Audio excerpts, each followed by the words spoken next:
After the fight between Ichigo Kurosaki and Grimmjow Jaeger-Jockeys concludes, when Ichigo breaks through Grimmjow's strongest attack, Grimmjow attempts to continue the fight, but is attacked by Nnoitra Gilga and Espada. However, Ichigo protects Grimmjow. As Ichigo and Nnoitra begin to fight, Tesla Lindocruz, Nnoitra's subordinate, captures Orihime Inoue. Nnoitra reveals that he is the fifth Espada and is stronger than Grimmjow. Meanwhile, Renji Abarai, Uryu Ishida, Pesche Guatiche, and Dondochaka Bilston attempt to flee the Espada Szayelaporro grants, but because Szayelaporro controls the building they are in, he redirects the hallways to point back towards their battlefield. Nnoitra overpowers the tired Ichigo, and when Orihime attempts to help, Tesla threatens to destroy her hair clips, the source of her power. Szayelaporro releases his Zanpakuto and creates clones of Renji, Uryu, Pesche, and Dondochaka. Meanwhile, Nnoitra encounters Nel and recognizes her. When Ichigo asks how he knows Nel, Nnoitra reveals Nel's true name is Neliel to Odell Schwank, indicating that she is a former Espada. Nnoitra uses Nel as a shield against Ichigo, whom he pins to the ground. As he prepares to break Ichigo's arm, the intensity of Nel's emotions causes her to return to her original adult form, Neliel. Pesche and Dondochaka realize that Nel has transformed into her original form.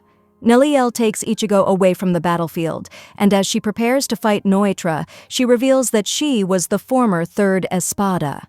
She overpowers Nnoitra, and in desperation, Nnoitra uses a Cero Blast. Neliel uses her Cero Doble technique to absorb Nnoitra's Cero and redirect it at him with doubled force. However, Nnoitra is relatively unharmed and reveals that the Espada have grown stronger in her absence. Uryu and Renji struggle to fight their clones as they copy their attacks. Renji uses his Bankai, and the clones copy him, destroying the building. In response, Szayelaporro destroys the clones and uses another ability of his released form to create voodoo dolls of his opponents. Using the dolls, he causes pain to his targets and damages their internal organs. Meanwhile, Nnoitra and Neliel fight each other to a stalemate, and Nnoitra states that he despised Neliel even during her time as an Espada. Nnoitra recalls his past encounters with Neliel, in which Neliel sparred with Nnoitra and easily defeated him. In one session, Nnoitra demanded that she continue the fight until one of them died, and Neliel refused. As a result, Nnoitra attacked Neliel's subordinates, Pesche and Dondochaka, and with Szayelaporro's aid, paralyzed Neliel long enough for him to land an attack on her. He left her outside Aizen's palace, where she transformed into an amnesiac child. In the present, Nnoitra taunts Neliel about their past, and Neliel prepares to release her Zanpakuto. Neliel finishes her release, transforming into a white centaur, and overwhelms Nnoitra. Meanwhile, Pesche and Dondochaka begin to fight Szayelaporro and use Cero Syncretico, a combination attack fusing their Cero Blasts, to attack Szayelaporro. However, Szayelaporro nullifies the attack and reveals that he had already analyzed their spiritual energy. When Neliel attempts to finish off Nnoitra, she transforms back into her child form. Ichigo tries to help Nel, and Nnoitra allows Tesla to fight him. After releasing his Zanpakuto, Tesla starts to torture the exhausted Ichigo. Before Tesla can deal the final blow, Soul Reaper Captain Kenpachi Zaraki stops him. Kenpachi defeats Tesla in one blow and tells Ichigo to stay out of his fight with Nnoitra. He informs Ichigo that Kisuke Urahara was tasked with making the Garganta gateways into Hueco Mundo stable enough for Soul Reaper captains to enter, and that 3 other captains came with him. Captain Retsu Unohana arrives with her lieutenant Izan Kotetsu, and they stop Rudborn Chalute and the Exequias from killing Yasutora, Chad, Sado, and Ganten Baina Mosqueda. Captain Mayuri Kurotsuchi and his lieutenant Nemu Kurotsuchi arrive. Captain Byakuya Kuchiki arrives to save Rukia Kuchiki from Espada Zomari Larue and overcomes Zomari's enhanced speed with the techniques Yoruichi Shihoin taught him. After realizing that Byakuya refuses to treat him as an equal opponent, Zomari releases his Zanpakuto and grows on his body eyes that can control the objects they are looking at. Zomari takes control of Byakuya's arm and leg, and Byakuya cuts his own tendons to stop them from moving. Meanwhile, Byakuya orders Hanataro Yamada to take Rukia to safety. Zomari uses one of his eyes to control Rukia and has her slice Hanataro with her sword. Before Byakuya can interfere, he threatens to force her to commit suicide. Byakuya immobilizes Rukia with Kido and uses his Bankai. Surrounded by thousands of tiny blades, Zomari is overwhelmed by the attack. Zomari survives Byakuya's attack, but Byakuya uses Kido to block Zomari's control ability and quickly dispatches him. Mayuri initially seems unable to fight back against Szayelaporro, who uses his voodoo doll ability to destroy all of Mayuri's organs.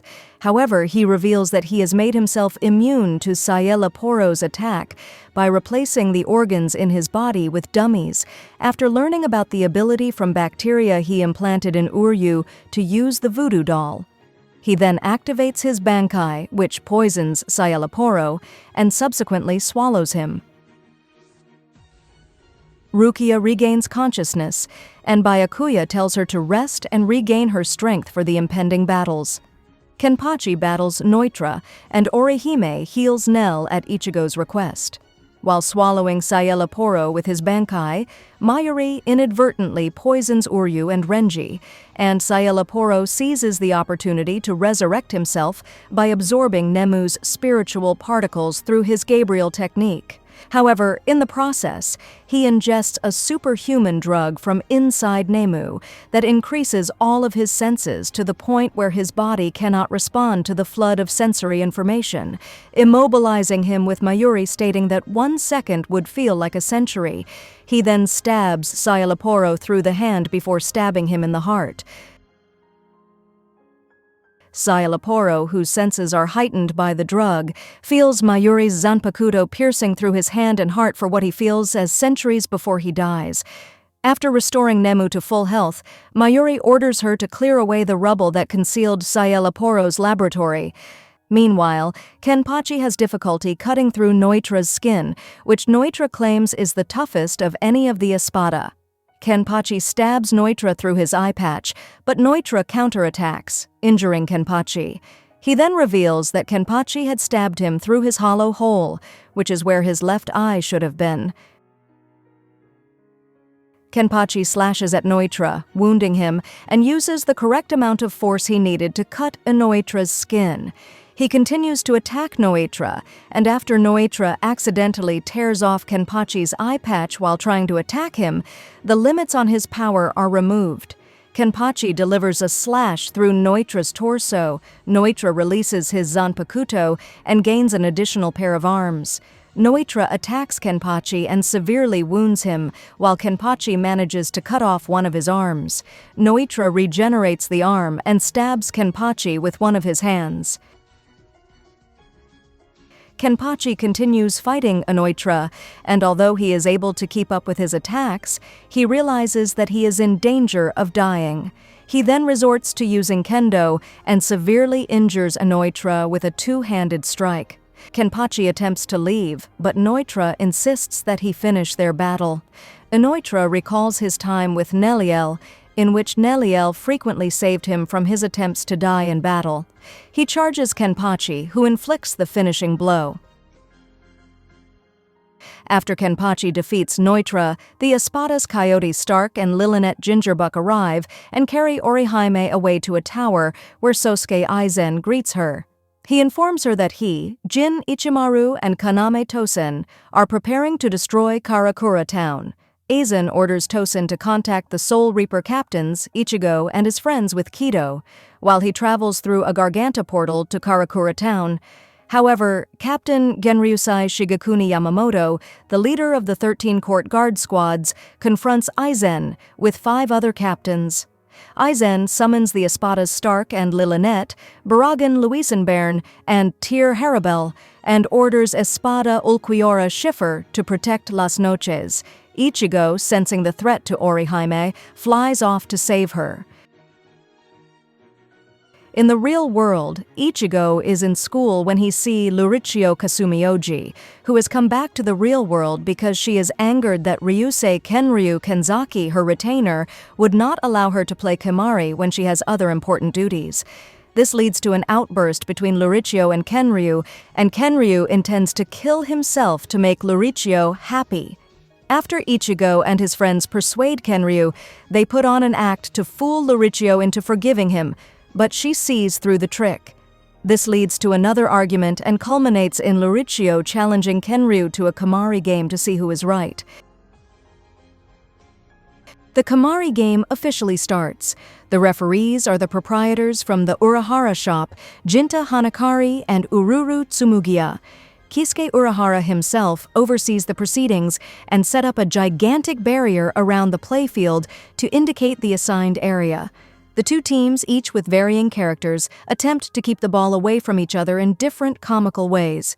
Ikkaku Madarame joins in the game, while sparring with Ichigo under the impression that he was undergoing intensive training. Then a hollow appears on the field, drawn by everyone's spiritual pressure. With the help of Ichigo, Uryu, and Chad, the hollow is quickly dispatched, but the game ends because Lurichio's team dropped the ball. Shukanogi enters the human world and shows Lurichio that her idea about a Kemari tournament in the Soul Society was not such a bad idea in the eyes of the commoners after all. Satisfied at this, Lurichio returns to the Soul Society,